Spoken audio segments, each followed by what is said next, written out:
umusambanyi ni benda. ntago mbizi. Bavuga ati iki gikobwa cyane aryoha, wareba kajyojo ukavuga akantu ko katuzuye ko kadahagije. Amava ahoze niyo yotsa amazu, ibyo bireke. Ega jojo ndamuzi. Nyatari. Narinzi ko noneho kajyojo akureka mubaze. Buriya kajyojo buriya uragakwira karagukwira ko mbona ari akantu gatoya kuri wowe.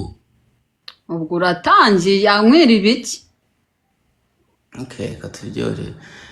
Njya mbona ari nk'ukuntu urumva wari warya nk'ibiryo ukumva nyine bimwe bigatakara nko hasi tu.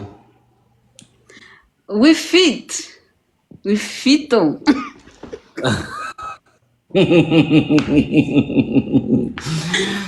Ariko iyo feeling urayizi kuba urimo urajya nk'ibiryo nyine biryoshye cyane ukajya kwa bimwe ukagira gutyo kaza ukajya kwa biguye nko hasi.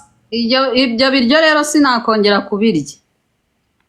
Uzarebe uko impamvu uguma ku biryo bimwe ugasanga ukunda nk'ikintu nuko aba ari cyo kikuryohera, urumva? If you don't got it, forget about it. Mbe hari ukuntu nyine njya nkubona nkabona uri igikobwa cyuzuye nyine kimeze neza. Nkavuga ati iki gikobwa cyane aryoha, wareba kajyojo ukavuga akantu ko katuzuye ko kadahagije. Amava ahoze niyo yotsa amazu, ibyo bireke. Ega jojo ndamuzi. Uramuzi se umuzi uri umukobwa? Oya ndamuzi, baramuvuga Jojo afite abakobwa bamurebye nabonye nanjye nkabwira ati byagenze gute, bakambwira ati ibi nibi ndavuga aba bakobwa bamubeshyira bo bahuye nabo mbazi. Cyokora Jojo ntabwo ari umusambanyi. Wapi? Umusambanyi ni benda. Ntago mbizi. Gute? Twari turi gutwika.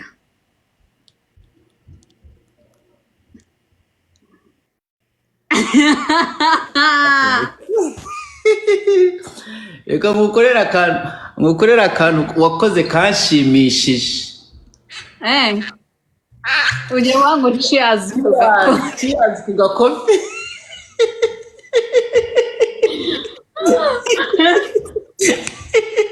Sauri igicucu ngo cheers.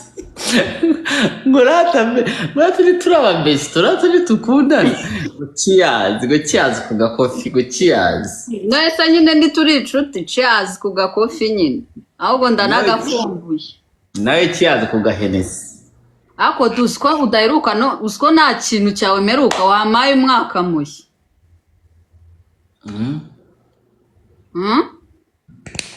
Reka. Ako duswa ndi umukobwa wawe w'imfura.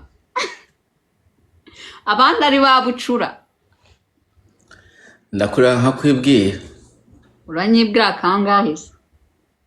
Umukobwa wanjye ubundi abakobwa banye ni ngewe ubisujurira bakura mu busugi giye nigeze kukuramo. Ego kubwo suri umupapa nyabaki. Niko hano twubaka hamwe nyita daddy sibyo? Uvuga ngo daddy. Zaze. Goriki. Daddy. Kajya gusanga bwajo unyita daddy ugasanga bwajo bukwirirwaho.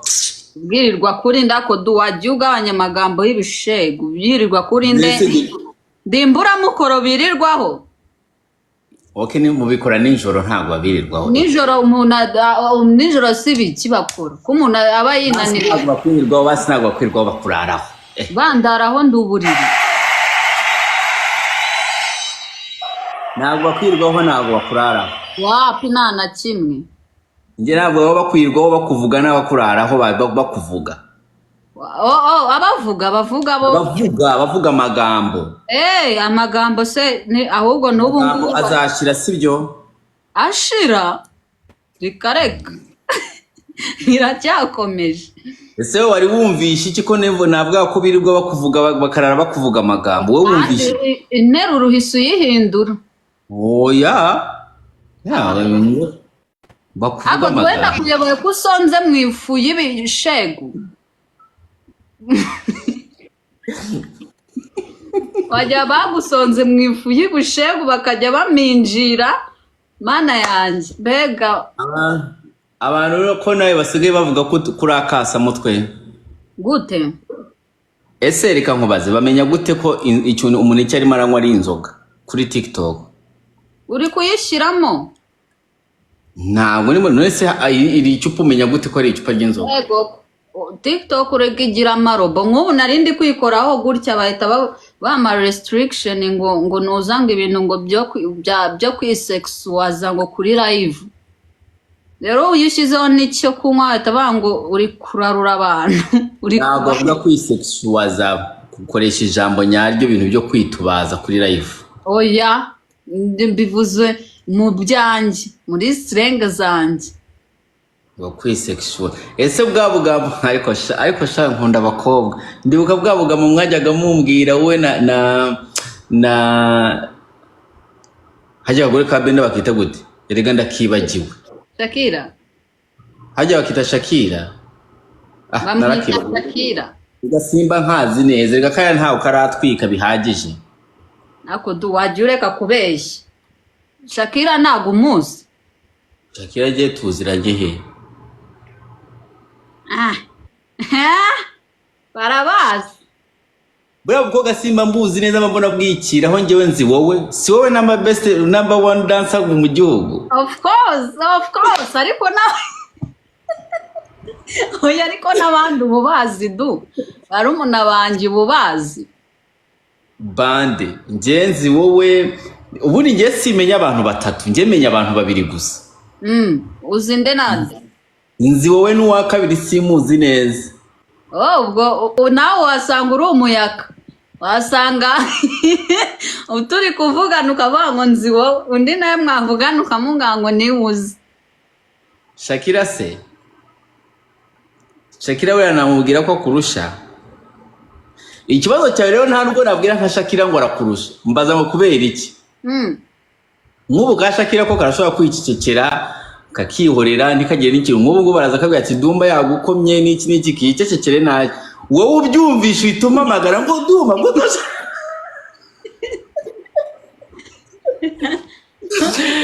nawe uri papa gigisha nawe uri papa nta kintu rega wageraho utakivunikiwe nawe nkaho uziritse mu gitondo kuva ngo Dumba yavuze ko Shakira kurusha uhita umamagara uhita nkuhamagara ahubwo na video ko na Facebook nkaguhamagara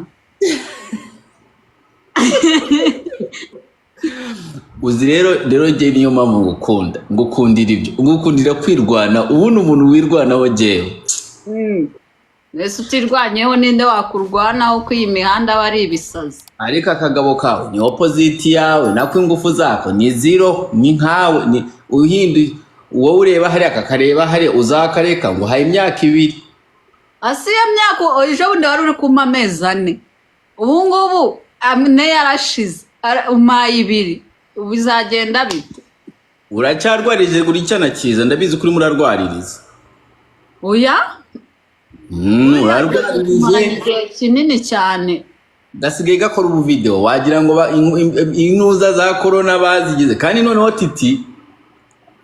Titi naramo ubuze Titi ni ikigori Titi buriye ni ikibeshi muri Titarabe Titi n'umwana mubi niba hari umuntu mububaho ku isi ni Titi buratangiye nuyiza kuvugira abandi bantu kuri live bataza kunzamura ngo ngibiki ega wanagenda nkabavuga je hari icyo nge nawe wagenda nkavuga cyangwa ugire kuri live yawe ifate mu maso mvuge oya urashaka ko oya ntago ari byiza Titi reka nkubwire Titi wivugira ibyacu abo bareke Titi naramubwiye nambwira ati Titi muhindura imbyino zanyu turazihaze we kutahinduye Dumba ejo ni naguserereje ngo aba bloga bo mu Rwanda mugira content imwe ya Debeni na Bruce Melody. Asi nuwabonye ko abantu baguma bambwira ngo Bruce Melody yanyu mwanze kuyihindura mukirirwa kubabyinnyi. Ngewe urabona nyivuga ni muhindura. Urabona nyivuga Bruce Melody ngewe. Oya wowe wavuga wese ariko namwe mugira content imwe. Yihe narayikubwiye nyivuze se murambeshera ngewe mu mama muravuga kubera mba nabakomye mukaza mukavuga abantu barabizi ko ngewe postinga buri kintu postinga abantu batandukanye ngewe ntabwo mvuga bye ariko naranabigusobanura ibintu byo kuvanga imbyino imwe narabigusobanuriye du sinzi impamvu kibivugaho. Titi yarabihinduye. Titi asigaye akora ikintu agakora ibintu ukabona ko ibingibi yabikoze nka content nk'umubyinyi uri professional kandi akanabigigiza urumva urumva nyine Titi ibyo ngibyo yarabihinduye nyine niyo mpamvu ko Titi ari umwana mubi yagiye aravuga araza akababwira ngo no ngo biradumba ngo barimo avuga ngo se Dumba ninde rega Titi ndamuzi ukuntu akora. Titi araza akakubwira ngo se Dumba ninde ngo biradumba. Twebwe tugira ukuntu dukora ibintu byacu du uzarebe ababyinnyi baza Kenya za Nigeria njewe nkora nk'ababyinnyi bari aba Nigeria bagana baranyine bari ababyinnyi bandi njewe uraniko nkora boro zanjye ukora nka bariya nyine tu nibo nirekeraho nkuko nawe ukora nko muri Kenya na Uganda.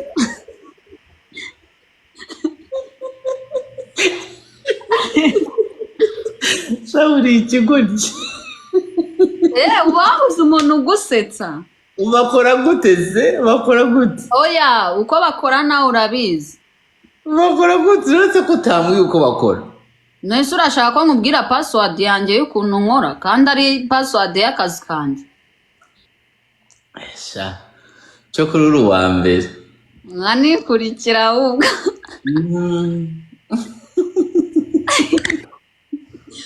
Ako duwaza miliyoni mani mu Rwanda tukagira umuntu ufite aba followers miliyoni